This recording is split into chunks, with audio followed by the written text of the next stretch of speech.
Sowannya NUGL dan NU asli aja beda. Kalau NU asli kan sowannya ke Keramat Raya. Kalau NUGL kan ke Petamburan. Dengan mendeklarasikan sumber zaman atau yang mendekatinya tidak diperlukan, penulis mencabut gelar, tanda kutip, peneliti dan tanda kutip, gelar sejarawan untuk Tuan Rumel Abbas.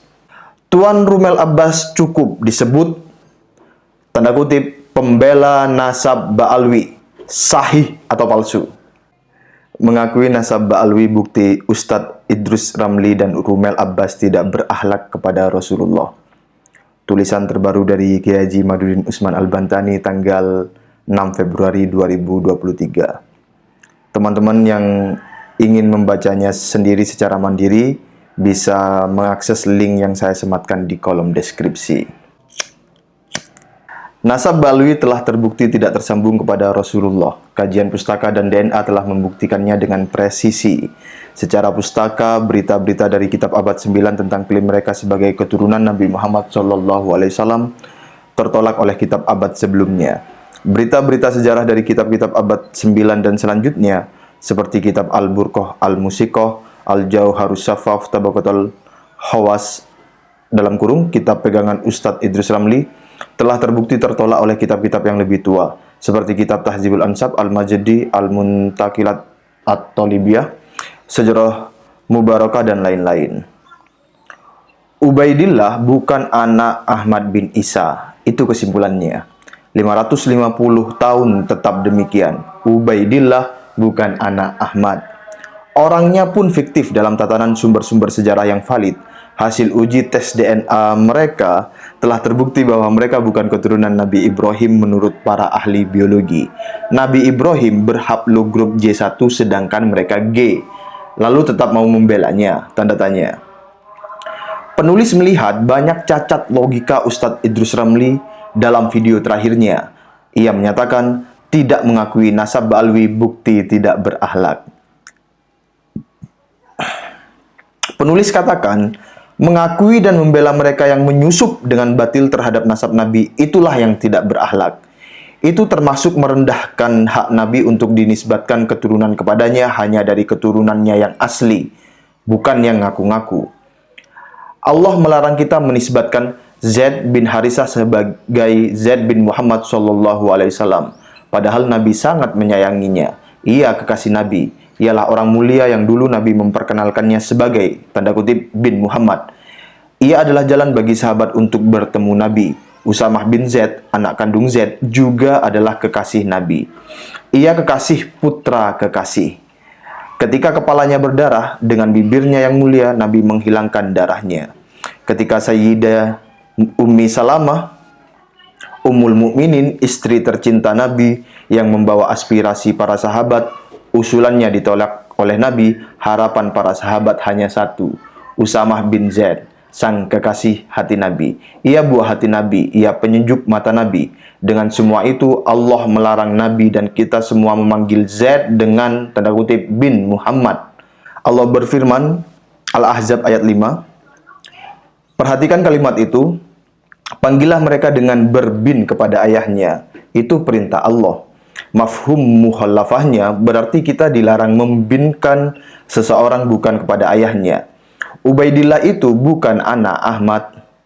Dilarang dalam kurung haram kita membinkan dia sebagai anak Ahmad. Begitu pula keturunan Ubaidillah. Haram bagi kita mengakui keturunan Ubaidillah sebagai keturunan Ahmad bin Isa. DNA-nya saja berbeda. Lalu bagaimana dari abad 9 telah banyak ulama yang menulis Ubaidillah itu anak Ahmad, apakah mereka berdosa? Tidak.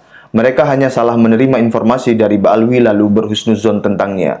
Apalagi dulu belum ada DNA. Perhatikan firman Allah di atas yang arti bebasnya, dan tidak ada dosa untuk yang dulu kalian pernah salah tentangnya. Tetapi, dalam kurung, yang dosa itu adalah apa yang disengaja oleh hatimu, dalam kurung, setelah mengetahuinya.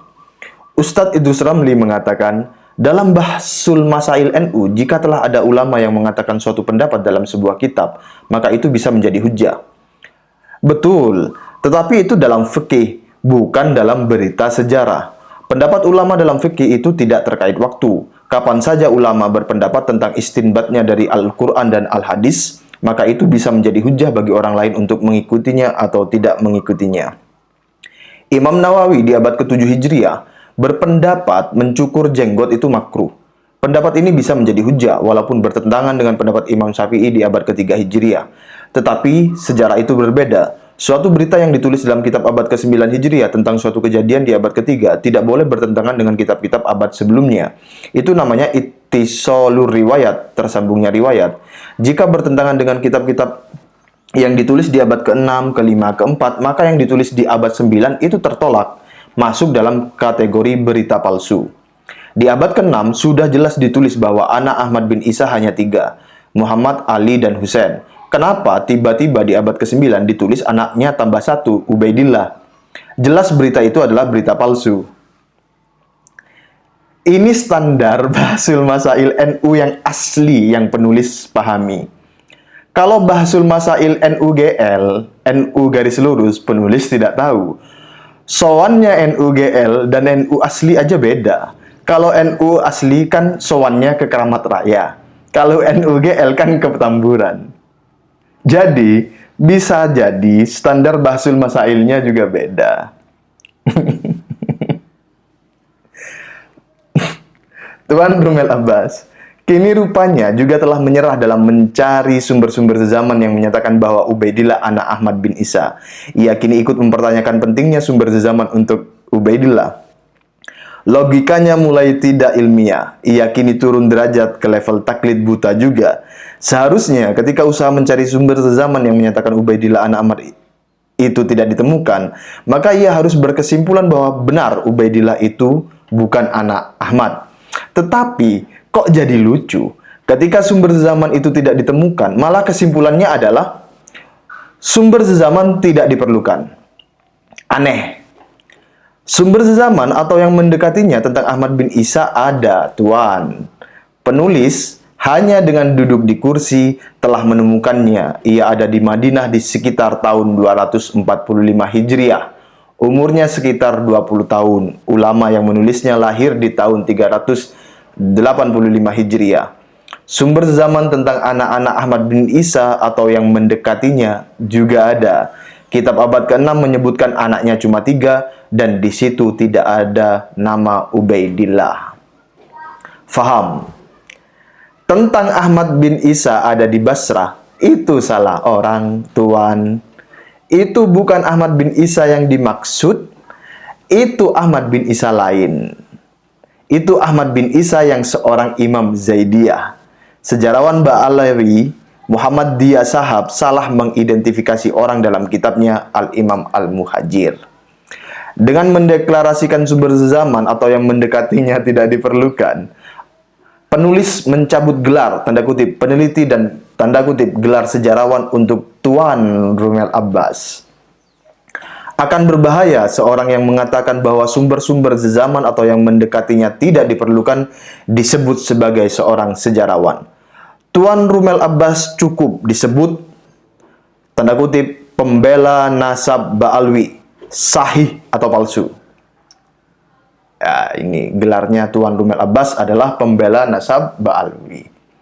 Lebih dari semua itu, penulis kaget. Hanya demi membela nasab palsu Ba'alwi, Tuan Rumel Abbas terkesan mempengaruhi umat Islam untuk ragu kepada sejarah Nabi dan hadis Nabi. Ia menyatakan bahwa jika sumber sezaman itu mutlak diperlukan, maka sejarah Nabi itu juga tidak ada sumber sezaman. Karena katanya baru ditulis setelah 207 tahun wafatnya baginda Nabi. Ini jelas dusta. Buku sejarah pertama yang ditulis tentang sejarah Nabi adalah Tarikh Ibnu Ishaq. Ia lahir tahun 80 Hijriah, berarti hanya 69 tahun setelah wafatnya Nabi. Ketika itu masih banyak sahabat Nabi yang masih hidup. Ketika Ibnu Ishaq berumur 20 tahun, umur di mana ia mulai matang dalam berpikir, ada ratusan tabi'in, murid sahabat Nabi, dan beberapa orang sahabat Nabi yang masih hidup. Sahabat Nabi yang terakhir wafat adalah Abu Tufail. Ia wafat tahun 102 Hijriah. Dengan semua itu, tentunya berita sejarah yang ditulis Ibnu Ishaq itu masih terhitung sezaman.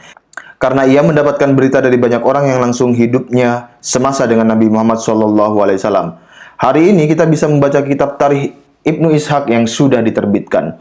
Jadi, mohon, jangan hanya demi membela nasab Ba'alwi, tega meniupkan keraguan tentang sejarah Nabi Muhammad SAW kepada kaum muslimin.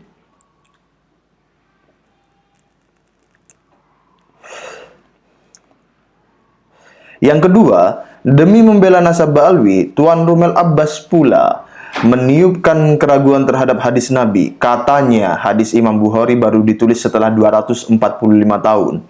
Kalau sumber sezaman diwajibkan, maka hadis Imam Bukhari itu referensinya dari mana? Penulis akan jawab, demi membela Nabi dan hadis Nabi. Masa iya? Orang yang membela Nabi akan kalah dengan orang yang membela pemalsu nasab Nabi.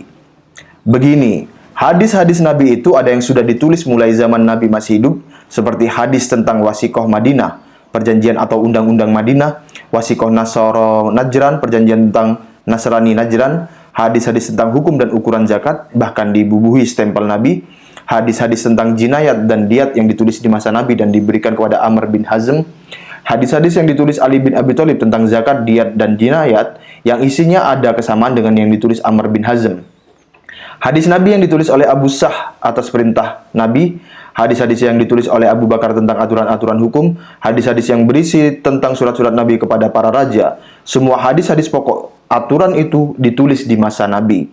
Itu adalah bukti sezaman. Kitab-kitab hadis yang baru dikodifikasi waktu-waktu berikutnya mengambil inti utama dari kitab-kitab hadis yang telah ditulis di masa Nabi itu.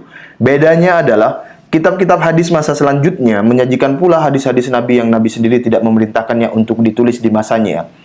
Untuk lebih memahaminya, silahkan Tuan Rumel Abbas membaca kitab-kitab ulama hadis tentang sejarah kodifikasi hadis. Kesimpulan tulisan ini adalah nasab Ba'alwi putus, tidak tersambung kepada Nabi. Siapa saja yang membelanya adalah dia yang merendahkan hak Nabi, yaitu hak Nabi untuk ditulis sebagai keturunannya, hanya dia yang betul-betul keturunannya. Ba'alwi bukan. Penulis Kiai Haji Imaduddin Usman Al-Bantani. Terima kasih. Wassalamualaikum warahmatullahi wabarakatuh. Saya cek di website Nahdlatul Ulum belum terbit saat saya mengakses tulisan ini. Satu-satunya yang masih tayang itu di rminubanten.or.id.